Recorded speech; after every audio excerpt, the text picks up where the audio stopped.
This is the news with b.c.begley. I am your host, and it's Wednesday, November the 12th, 2025, and let's go right into the top news stories of the day. The House of Representatives will reconvene on Wednesday for the first time in 54 days to vote on ending the longest government shutdown in U.S. history, now in its 43rd day. The Senate passed a bipartisan funding deal on Monday night, 60-40, to reopen the government through January of 2026 and ensure back pay for furloughed workers. House Speaker Mike Johnson praised the agreement, saying the long national nightmare is ending, and plans to send the bill quickly to President Trump, who has agreed to sign it. Democrats are divided after the shutdown ended without meeting their health care demands, though GOP leaders promised a future vote on the Affordable Care Act legislation, ABC News has reported. Meanwhile, the House Minority Leader, Hakeem Jeffries, is exploring a discharge petition to force a vote on ACA subsidies, despite opposition from Johnson and Republican leadership. Venezuela has launched a large-scale military mobilization effort in response to growing U.S. military presence in the Caribbean. Venezuelan Defense Minister Vladimir Padrino Lopez said the exercises, ordered by Venezuelan President Nicolas Maduro, involve land, air, naval, and reserve forces, including the civilian Bolivarian militia, to strengthen national defense and communications. The move follows the arrival of the U.S. aircraft carrier USS Gerald R. Ford and its strike group, adding to roughly 15,000 American personnel now in the region. While Washington says the buildup targets drug trafficking, Caracas accuses the United States of seeking regime change, citing the Trump administration comments and CIA activity in Venezuela, CNN has reported. The mobilization forms part of Maduro's Independence Plan 200, combining military, police, and militia forces to counter what he calls a, quote, imperialist threat. Newly released emails from the Jeffrey Epstein estate reveal that Jeffrey Epstein referred to President Donald Trump as, quote, the dog that hasn't barked, and claimed that an alleged victim had spent time with President Trump at his home. This, according to Democrats on the House Oversight Committee. The 2011 exchange with Ghislaine Maxwell was among 3 emails disclosed from over 23,000 documents that was subpoenaed by the committee.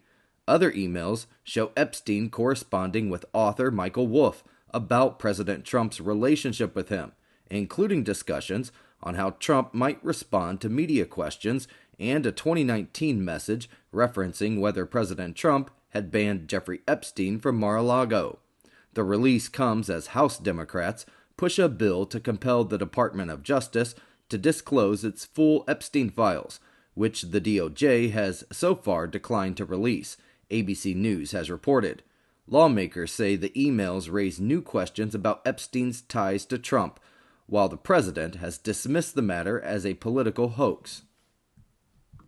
The Department of Justice has opened an investigation into violence and unrest outside a Turning Point USA event at UC Berkeley on Monday evening. Assistant Attorney General Harmit Dillon said the probe will examine potential violations of federal civil rights and constitutional protections after attendees were reportedly harassed and assaulted by protesters. The DOJ has ordered the university to preserve all records related to security preparations and the incident, which involved at least 8 arrests. UC Berkeley condemned the violence, pledged full cooperation with federal investigators, and said the event itself, featuring actor Rob Schneider and author Frank Turek, proceeded without interruption, Fox News has reported. The investigation will also determine whether the November 10th events should be included in broader ongoing DOJ probes into alleged Title VI and Title VII violations across the University of California system. President Donald Trump has threatened to sue the BBC for allegedly editing his January 6, 2021 speech to make it appear more radical, claiming the broadcaster, quote, defrauded the public. The legal threat follows Panorama's broadcast last year, which spliced together clips from different parts of President Trump's speech, and comes as a deadline looms for the BBC to respond. The controversy contributed to the recent resignations of BBC Director General Tim Davie and BBC News head Deborah Turnez. And while the BBC has apologized for the misleading edit, legal experts doubt President Trump's chances of success under Florida's libel laws, and any settlement could be politically sensitive due to the BBC's public funding, The Guardian has reported. The case has reignited internal BBC tensions, including criticism from former advisor Michael Prescott, though he denies political motivation behind his memo highlighting alleged bias. Space weather forecasters have issued an alert for incoming severe solar storms that could produce bright northern lights and temporarily disrupt communications.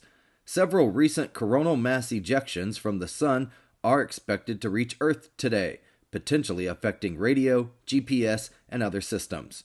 Auroras may be visible across much of the northern United States and as far south as Alabama and northern California, due to the sun being at its peak of its 11-year activity cycle. Solar storms can also impact power grids, satellites, and air traffic communications, with historical storms even causing telegraph fires in the year 1859, NPR has reported. Skygazers can track aurora forecast online, seek dark locations away from city lights, and may capture faint displays with a smartphone camera. Israelis set fire to Palestinian farmland and a warehouse in a Bedouin village on Tuesday, injuring several Palestinians. The attack occurred amid a recent surge of violence in the West Bank during the olive harvest season. Security forces detained at least 4 suspects and used riot control measures to disperse the crowd, arresting several Israeli civilians. Palestinian reports claimed masked men, including soldiers, participated in the attack, while Israeli sources say soldiers were assaulted by the perpetrators, WION News has reported. Israeli President Isaac Herzog condemned the violence as, quote, shocking and serious, blaming, quote, a handful of violent and dangerous individuals. A newly built bridge at a hydropower station in southwest China collapsed Tuesday, sending concrete and steel into a river just months after opening. Officials reported no casualties, though cracks had been spotted the day before, prompting temporary traffic controls. The bridge, which is part of the G317 National Highway in Xinjiang Province, stood 625 meters above the gorge and was intended to improve connectivity to Tibet. Footage shared on social media showed the structure buckling before falling, while authorities quickly closed the site and warned of safety risks, Fox News has reported. Early assessments suggest geological instability may have contributed, and an investigation into the collapse is underway. Alright, here's a look at the live weather radar from the National Weather Forecast, and let's take a look at the National Weather Forecast for today. Temperatures will moderate across the east as strong winds ease and the polar air mass weakens, though light lake effect snow will linger near the lower Great Lakes. A warming trend will spread across the central and the western United States as a ridge builds, bringing highs 20 to 30 degrees above average in the plains by Thursday and Friday. Meanwhile, a powerful storm system developing off the west coast will bring heavy rain, mountain snow, and strong winds beginning tonight.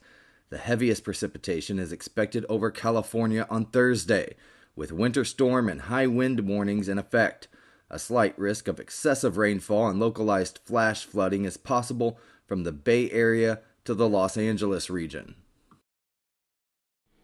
Pakistan has launched an investigation into a suicide bombing outside an Islamabad district court building that killed 12 people and injured 27 others. The attacker detonated near a police car after failing to enter a building, marking the first major blast in years in the capital. The Pakistan Taliban, also known as the TTP, initially claimed responsibility but then later denied any involvement, while Pakistani officials largely attributed the attack to TTP militants. Pakistan's prime minister accused Afghan-based militants acting, quote, at the behest of India, a claim that India has strongly denied, The Guardian has reported. The attack highlights ongoing security challenges in Pakistan and comes amid heightened tensions and mutual accusations of terrorism between Pakistan and India. All 20 personnel aboard a Turkish military C-130 cargo plane were killed when it crashed in Georgia near the Azerbaijani border on Tuesday. The plane, flying from Ganja, Azerbaijan to Turkey, had transported troops who had attended Azerbaijan's Victory Day celebrations marking the 2020 Karabakh conflict. Turkish and Georgian authorities are investigating the crash, with the flight data recorder recovered and wreckage spread across farmland and hills. Turkey's defense minister and Turkish President Erdogan confirmed the deaths, while the leaders from Azerbaijan, Georgia, the United States, and NATO expressed condolences, the Associated Press has reported. The aircraft, built in 1968 and acquired by Turkey in 2010, was part of the 12th Air Base Command and had no distress signal before losing contact. Indian authorities are investigating whether Monday's car blast outside Delhi's Red Fort, which killed 8 and injured at least 20, is linked to the recent arrest of 7 men from Kashmir with arms and bomb-making materials. The suspects, including 2 doctors, were detained in Kashmir and neighboring states during raids uncovering pistols, assault rifles, and 2,900 kilograms of explosive materials.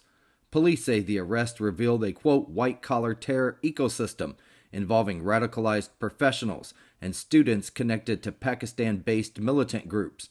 The Delhi blast is being investigated under stringent anti-terror laws, though no arrests have yet been made, Reuters has reported. India's Prime Minister, Narendra Modi, vowed that all conspirators behind the attack would be punished.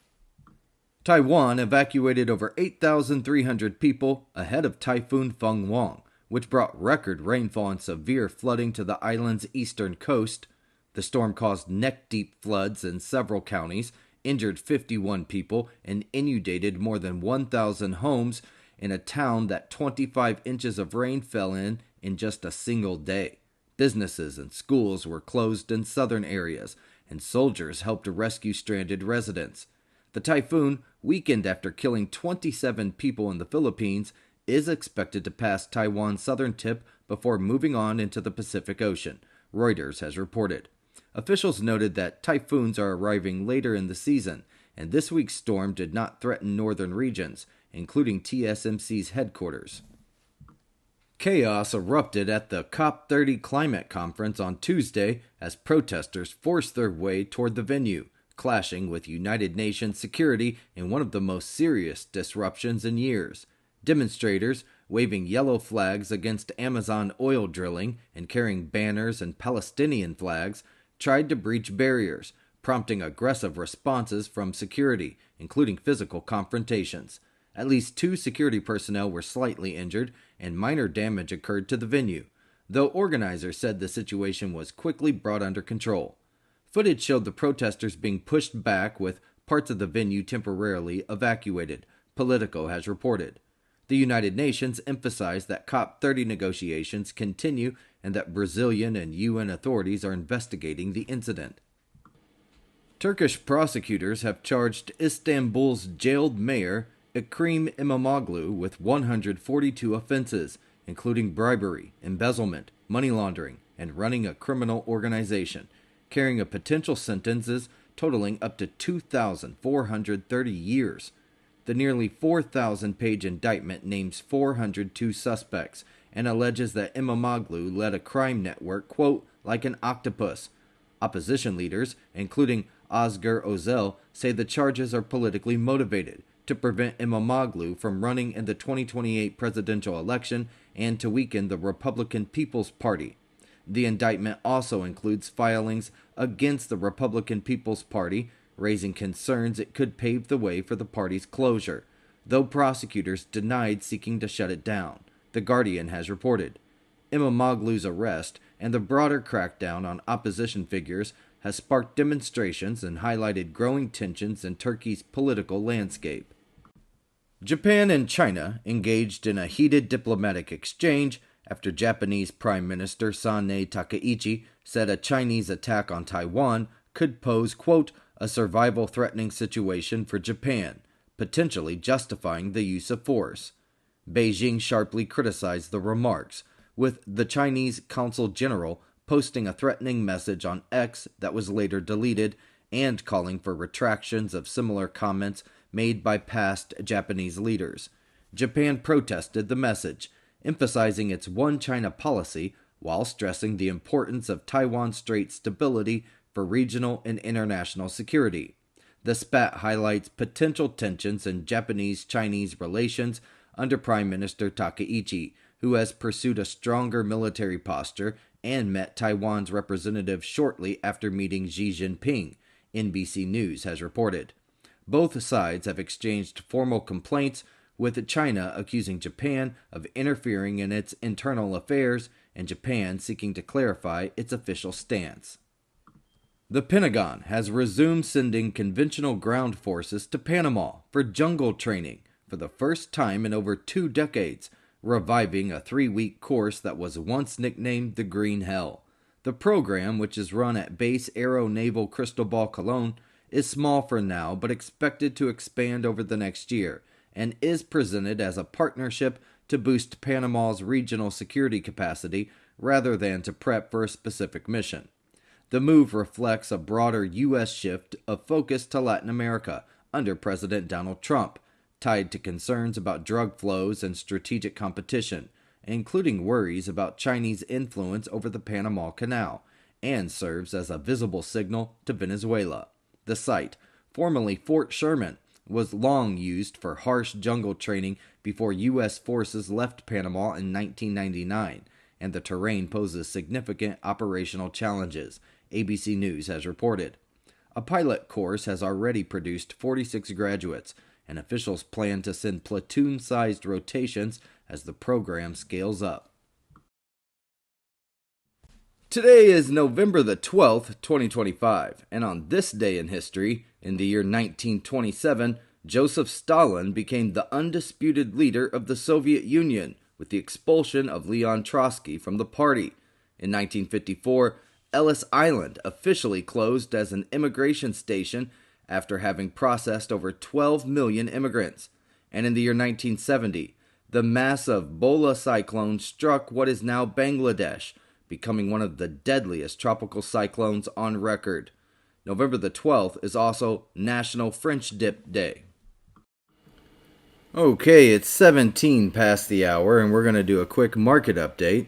The Nasdaq is down 0.6%. Gold is down 1.75%. Oil is down 4.11%. Bitcoin is down 1.18%. The Dow Jones is up 0.77%, and the S&P 500 is down 0.03%. And now let's go into the last block of news for today. The United States Mint in Philadelphia will strike its last circulating penny on Wednesday, ending a production run that began in the year 1793. U.S. President Donald Trump ordered the coin's phase-out as it now costs nearly 4 cents to produce a 1-cent coin, making it financially inefficient. While many Americans collect pennies for nostalgia or luck, retailers and banks have faced challenges adjusting to the abrupt end, including handling transactions and rationing supplies.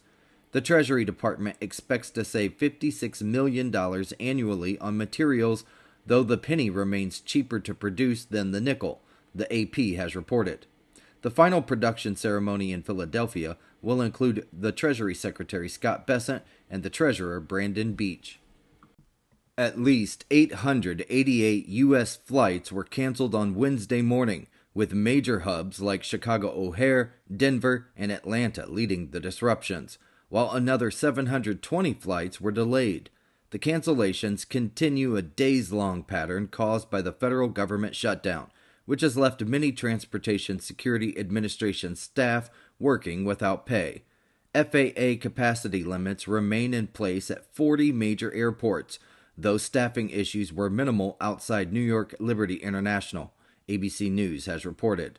Flight disruptions have eased slightly as Congress prepares to vote on a bill to end the government shutdown, but Transportation Secretary Sean Duffy warned serious problems could arise this weekend if it continues. The recent winter weather that contributed to earlier cancellations was no longer affecting operations.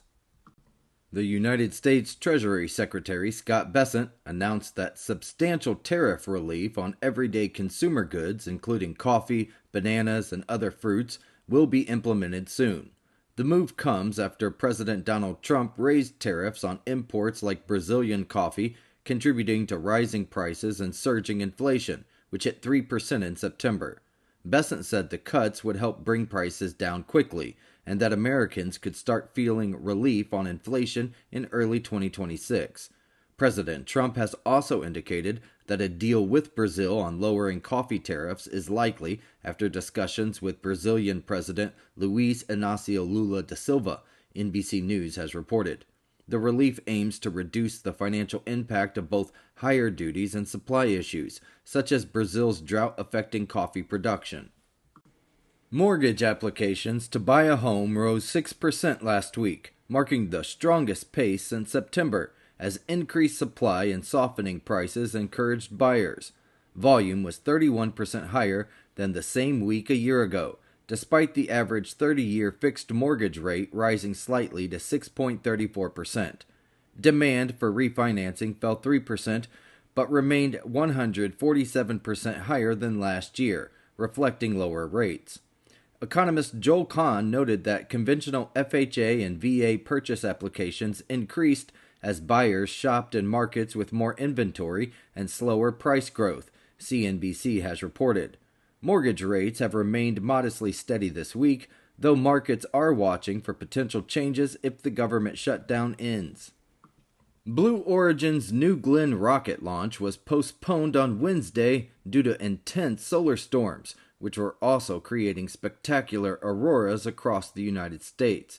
The rocket, carrying two NASA Mars orbiters from Florida, had already faced delays from poor weather.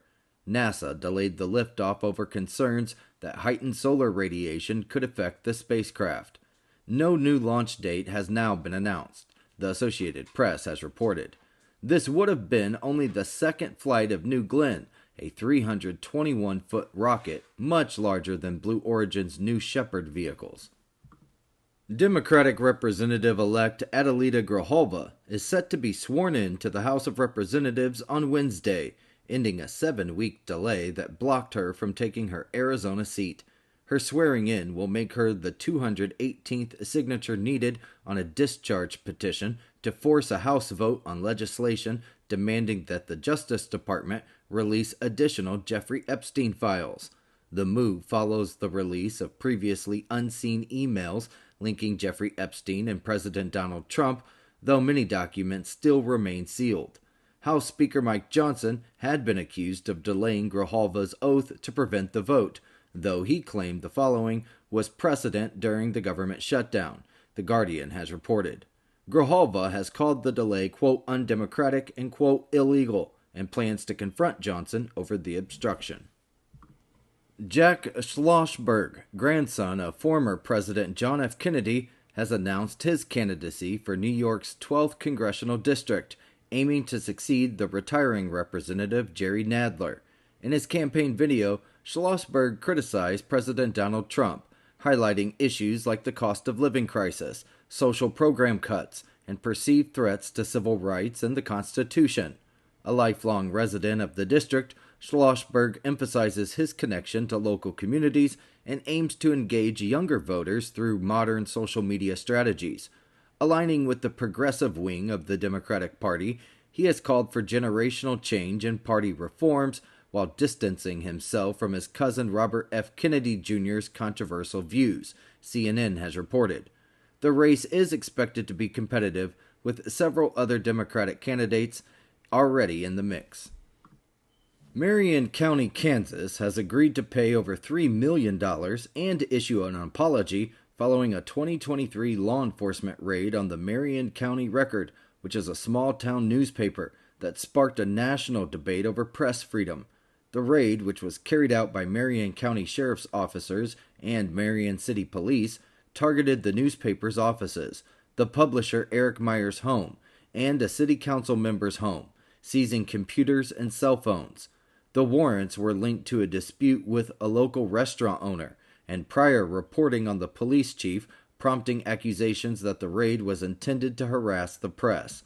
The incident led to 5 federal lawsuits and contributed to the death of Mayor's 98-year-old mother, which he attributed to the stress caused by the raid, CBS News has reported. While the settlement with the county is finalized, claims against the city and city officials remain unresolved and could result in additional judgments.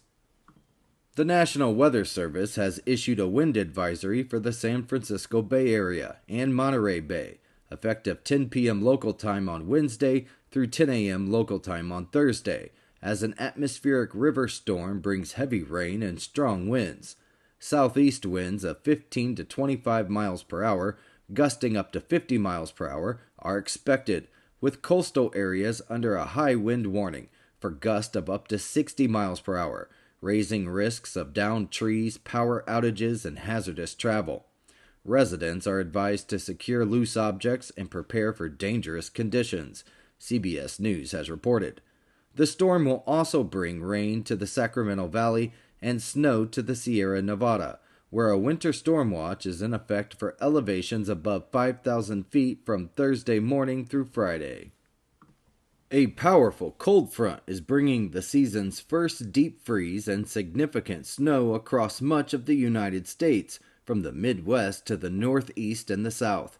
Indiana, Illinois, Wisconsin, and Michigan saw over a foot of lake-effect snow on Monday, with hundreds of emergency calls reported, while flurries reached as far south as Nashville, Tennessee, and Myrtle Beach, South Carolina. The snow moved east on Tuesday, hitting Buffalo, New York, Syracuse, and parts of Pennsylvania, with Hydetown recording 12-plus inches and Central Square over 11 inches, while New York City saw light snow and gusty winds reducing visibility. Winter weather advisories still remain in effect, including 3 to 5 additional inches expected in Buffalo, as freezing temperatures spread across the Northeast and the South, ABC News has reported. Wind chills in southern cities will make it feel as cold as the 20s to mid-30s, affecting places from Jacksonville, Florida, to Charlotte, North Carolina. Okay everyone, real quick, don't forget to like and subscribe to the channel so you can stay up to date on all of our news stories and our live shows. And that is our show for today. I hope everybody enjoyed it. I will see everyone tomorrow at 12 noon Eastern Standard Time for another episode of The News with B.C.Begley. And until then, I hope everybody stays warm and has a great day.